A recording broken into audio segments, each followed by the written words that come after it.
Bonjour à tous et bienvenue. Plusieurs décisions ont été prises lors du Conseil des ministres d'hier. Ces décisions concernent entre autres la CENI et le foncier. Les détails dans quelques instants. Le ciné Burkina et le ciné Nerwaya seront-ils à la hauteur du FESPACO?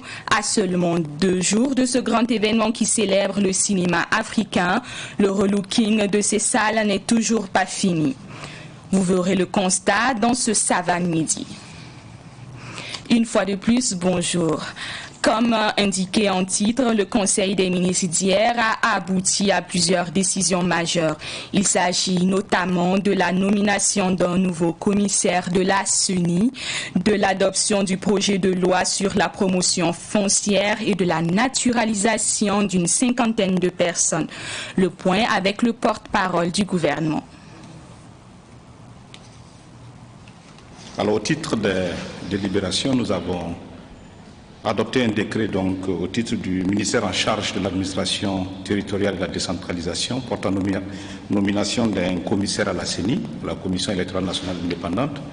Et cela fait suite à la démission de M. Drago Bonaventure, donc, qui était désigné commissaire au titre donc, de la composante chefferie coutumière. Et M. Bonaventure a été appelé à d'autres fonctions. Donc le Conseil des ministres a procédé donc à son remplacement par la nomination donc, de M. Drago Eli. Au titre du ministère chargé de la justice, le Conseil des ministres a adopté un décret portant donc naturalisation de 51 personnes et conformément donc au Code des personnes et de la famille. Au titre du ministère en charge de l'urbanisme, de l'habitat et de la ville, le Conseil des ministres a adopté 6 décrets relatifs aux conditions de délivrance d'agréments dans le secteur de l'urbanisme et de la construction. Et le Conseil des ministres a également adopté un projet de loi portant donc promotion immobilière au Burkina Faso. Par cette loi, il n'y aura plus donc de confusion possible entre promotion foncière et promotion immobilière. Et l'actualité donc sur le sujet nous indique qu'il y avait nécessité effectivement de faire en sorte que désormais nous puissions donc sur la gestion du foncier au Burkina Faso de pouvoir distinguer avec beaucoup de précision la promotion immobilière, la promotion foncière, la promotion immobilière visant à augmenter l'offre de logement. Donc par ce projet de loi, le Conseil des ministres a autorisé la transmission du dit projet de loi à l'Assemblée nationale. Alors on peut peut-être à ce stade déjà invoquer quelques innovations qui sont attendues. Nous ne pouvons pas toutes les évoquer puisqu'il s'agit de l'envoyer à l'Assemblée nationale de discuter de ce projet de loi et peut-être que des changements peuvent encore intervenir après la discussion, mais on peut déjà évoquer en tout cas l'option du gouvernement de faire en sorte que nous distinguons désormais la promotion foncière et la promotion immobilière. Et ce projet de loi stipule désormais qu'on ne peut plus naturellement aller au-delà de 25 hectares pour la superficie donc aux fins de promotion immobilière, ce qui est une option tout à fait salutaire. Et puis enfin, on ne peut plus donc agréer un projet immobilier dans une commune qui ne dispose pas d'un plan d'urbanisation. L'armée nationale demande pardon à la population de Pau après les affrontements entre civils et militaires. Le chef d'état-major de l'armée de terre y a conduit une mission hier. Cette mission a rencontré les autorités religieuses et coutumières ainsi que les leaders d'opinion. Elle a aussi rendu visite aux blessés. Le mardi dernier, la hiérarchie militaire annonçait des sanctions disciplinaires à l'encontre des militaires fautifs. Dans seulement 2 jours, Ouagadougou vivra au rythme du festival panafricain du cinéma et de la télévision de Ouagadougou, le FESPACO. Les salles de ciné s'apprêtent à accueillir les cinéphiles. Certaines ont besoin d'être rénovées. C'est le cas du ciné Burkina qui est à 90% et du ciné Nerwaya qui est à 50%. Pakispa, Mariam Ouedraogo y était. C'est la dernière ligne droite avant la 27e édition du FESPACO. Mais le visage des salles de cinéma ne semble pas encore à la hauteur des ambitions du monde du 7e art burkinabé. Du ciné Nerwaya au ciné Burkina, le contraste est flagrant. Comme vous le savez, il y a eu quelques petits problèmes, mais je crois qu'avec l'intervention de notre ministre de tutelle, les choses en tout cas ont pu rentrer dans l'ordre. et cela nous a permis de pouvoir aller encore de l'avant. Actuellement, nous sommes à 90% parce que c'est maintenant le système de nettoyage qui a commencé. Donc on a pu refaire la réfection de toute la peinture. Les chaises, nous avons réfectionné les chaises. Nous avons aussi, comme vous avez vu, innové. Nous avons rajouté un peu à cause de Covid et des barrières qui nous obligent, et surtout pour la sécurité. Donc il y a encore des petits systèmes que nous avons rajoutés. Nos partenaires du FESPACO ont déjà pu installer le DCP. Ils ont même fait les essais hier. Au plus tard demain matin, en tout cas, la salle devrait briller et en tout cas attendre son public. Autre site, autre réalité. Le ciné Burkina traîne les pas.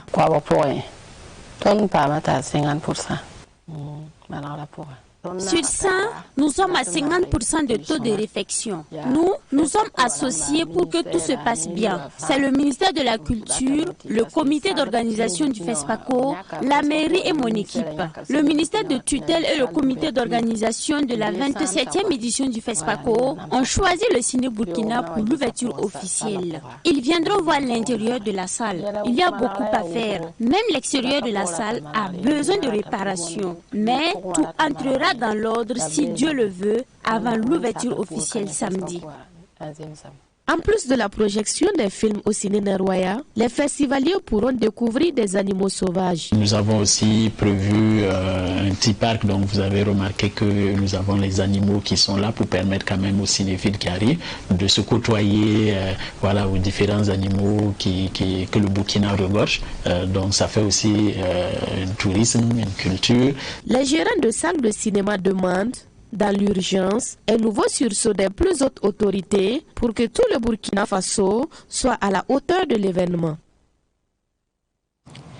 Du Made in Burkina dans l'univers du mobile money. Il s'agit d'une plateforme numérique conçue en 2019 et qui permet le transfert électronique d'argent à moindre coût selon ses concepteurs. La plateforme s'appelle Sankplay, un nom tiré du patronyme Sankara en référence à Thomas Sankara. Les concepteurs ont lancé officiellement le produit mardi dernier à travers une caravane à Karpala dans l'arrondissement 11 de Ouagadougou. Suivez ce reportage. Dans un milieu où la concurrence est très rude entre les sociétés de transfert d'argent, des jeunes entrepreneurs burkinabés décident de s'y insérer avec la société Sank Business. Sank, qui est un dérivé de Thomas Sankara selon ses concepteurs, vient soulager les Burkinabés dans leurs opérations de transfert d'argent. Lorsque nous sommes arrivés ici en 2019, on a constaté que les frais de transaction que nous voyons au pays sont très élevés pour le Burkinabé lambda. Nous savons que le quotidien du Burkinabé ne dépasse pas 1000 francs par jour. Et si pourtant il n'a pas le choix, il est obligé de faire assez de transactions. Et pour cela, s'il faut toujours le facturer, c'est le tuer, si on peut le dire. On a décidé, si nous on peut développer des plateformes pour des étrangers, si nous on peut programmer des logiciels pour des étrangers, si on a fait les mêmes écoles que ces étrangers, alors pourquoi nous on ne peut pas faire pour notre pays? Pourquoi nous on ne peut pas faire pour le Burkina Faso?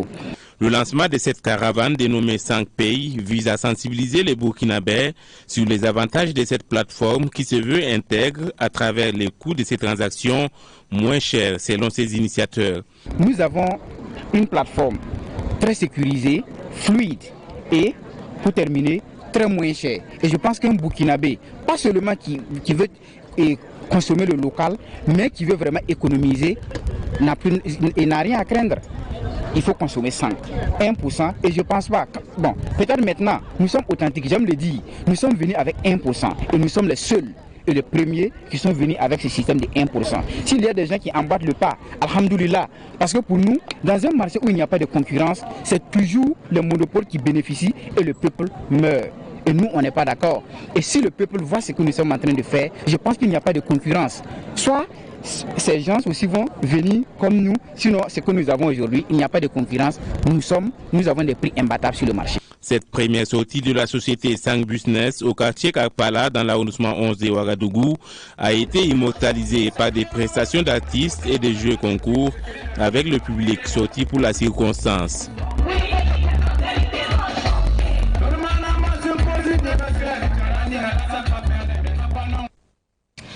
Le lauréat du Grand Prix de développement PADEV 2021, El Hadj Saïdou Bikenga, était à Kossiam le mardi dernier. Il est allé présenter son prix au chef de l'État, une visite privée au cours de laquelle le président du Faso a félicité le guérisseur de Nagréango. C'était avec Siblina Kelsi. 2 semaines après son retour de Kigali au Rwanda où il a reçu le super prix africain de développement PADEV 2021, le Manganaba Sanem, grand guérisseur de Nagréango, est allé présenter son prix PADEV au président du Faso, Roch Marc Christian Kaboré.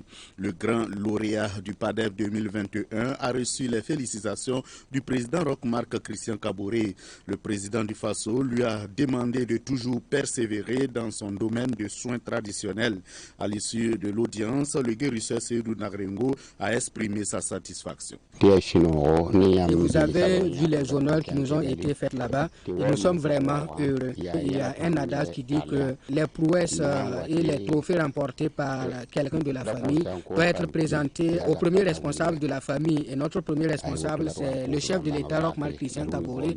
Voilà pourquoi nous avons tenu à lui présenter notre prix aujourd'hui. Le président Roch Kaboré a exprimé sa satisfaction. Et c'est un honneur également pour nous encore de voir que le président du Faso salue notre prix, le prix que nous avons reçu à Kigali. Et aujourd'hui, mon souhait le plus ardent pour le Burkina Faso, c'est que Dieu protège le Burkina Faso, qu'il fasse en sorte que le Burkina Faso retrouve la paix et de bonnes récoltes pour cette saison agricole. En rappel, dès son retour de Kigali, le guérisseur est allé d'abord présenter son prix au Moronaba Bongo avant de prendre le chemin de Nagréango où il a été accueilli par la population de Nagréango et les villages environnants. El Hadj Saïdou Bikenga a reçu le super prix africain du mérite et de l'excellence, meilleur promoteur africain des rites et traditions PADEV Kigali 2021 le 27 septembre dernier. L'artiste chanteur Greg Le Bourkinbila était hier à Savane Média. Il est venu témoigner sa gratitude à ce groupe de médias qui fait la promotion de son nouvel album. Greg a aussi sollicité un accompagnement à Savane Média pour le reste de sa carrière musicale. C'était avec Fatih Sankara.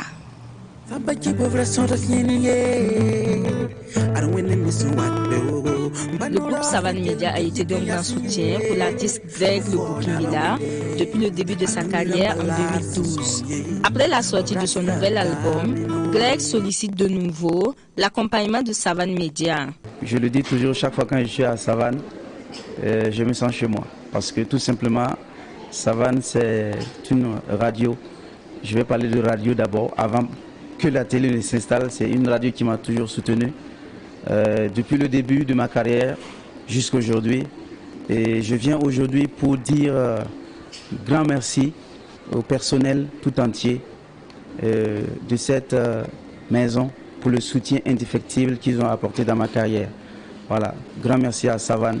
Je n'ai pas assez de mots pour leur dire merci du soutien qu'ils m'ont apporté. Voilà, et je viens tout simplement présenter l'album Halal et ce nouveau bébé aux dirigeants, au personnel de cette maison, d'accompagner ce bébé pour qu'il grandisse. La promotion de l'album Halal et de Greg sur Savane Média est un acquis.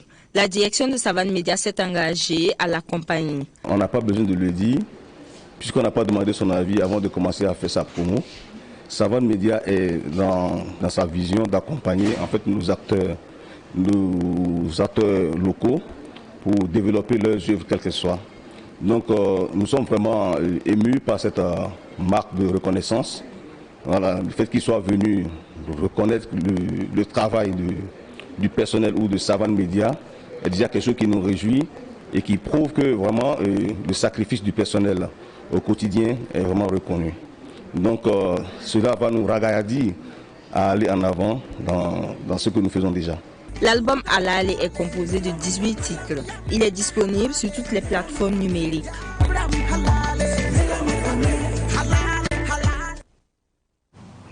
Le Kenya rejette en bloc la décision de la Cour internationale de justice. Cette dernière a accordé à la Somalie la majeure partie d'une portion de l'océan Indien potentiellement riche en pétrole et en gaz.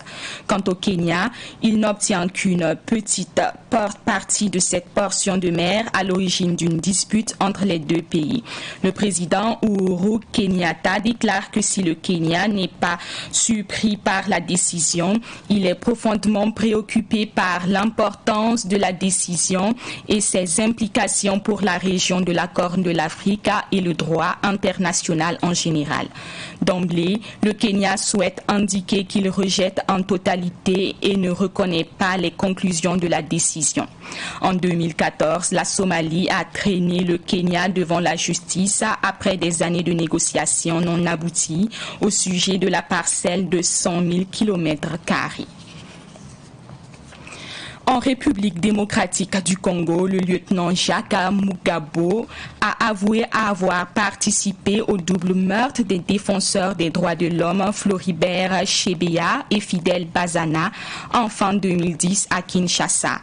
Il est passé aux aveux hier au cours de l'audience en appel. Il précise avoir exécuté ces deux défenseurs des droits de l'homme avec l'aide des autres membres du commando dirigé par Christian Genga Genga. Le colonel Christian Genga Genga, emprisonné depuis plus d'1 an, a refusé de comparaître malgré la sommation de la Cour. Eh bien, c'est la fin de votre journal. Ce fut un plaisir de vous le présenter. Au revoir.